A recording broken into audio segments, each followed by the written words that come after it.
This is clearly a parody and not intended for kids. Viewer discretion advised. Story Time with Tom Foolery presents My Neighbor's Big Black Balls, Part 2, written by Professor T.R. Dyll. Have a good day. I'll see you later on, honey. Now I'm headed to work to make us some money. I stayed with my man, even though his job shut down, laid him off from work, and apparently shut their doors. I told him to do as he's told, and no pound town till I got off work, if he's finished all of his chores. He thinks he can lie to me, but I know he got fired. Plain as day and easy to read. That's just how he's wired. He would be in for a shock if he found out I was playing him like a little white PS5 controller.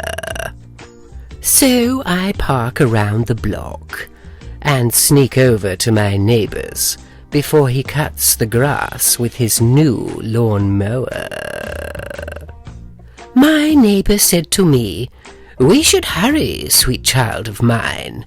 Your nosy husband is constantly watching me through the blinds." Out came his big black balls with such fury, shimmer, and shine. They were far from bland, and I could tell he ate a lot of pork rinds. Nothing could make me feel fazed or distressed while giving his big black balls a massage. Even when I looked over and noticed my son's missing bike parked in his garage.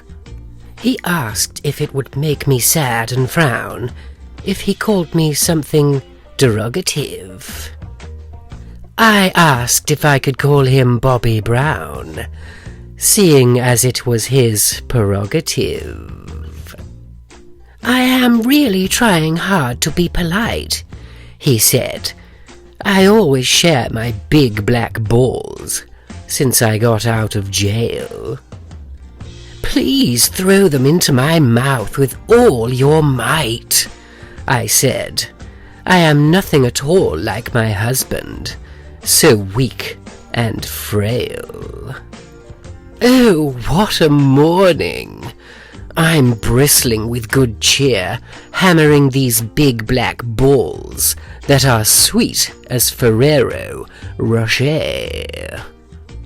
Not at all boring, like listening to my dear yammering on and on about the new upcoming GTA. Well, I guess I'd better get to my corporate job and maybe check on the status of my incoming Temu shipment. My neighbor is going to wash his big black balls and spend the rest of the day hanging around like antique farm equipment. Before I left, my neighbor whispered a part of his favorite Shakespeare quote to me. "You have witchcraft in your lips." And if my husband suspects anything when I get home, I'll just tell him I had some salt and vinegar chips. The busy end.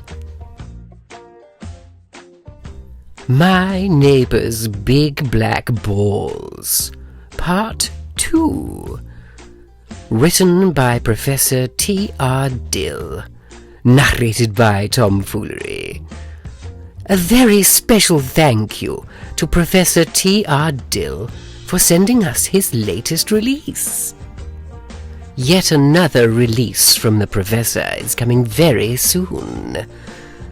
Speaking of balls, What is the difference between a golf ball and a clitoris? A man will spend 30 minutes looking for a golf ball. And in the rough, I would imagine. 4. Let us know in the comments section if you've ever cut open a tennis ball and smelled the inside. Or indeed, if you've ever put a tennis ball on the end of your finger and made a cheeky little puppet. Finger the links on screen. More story time coming soon. See you next Tuesday.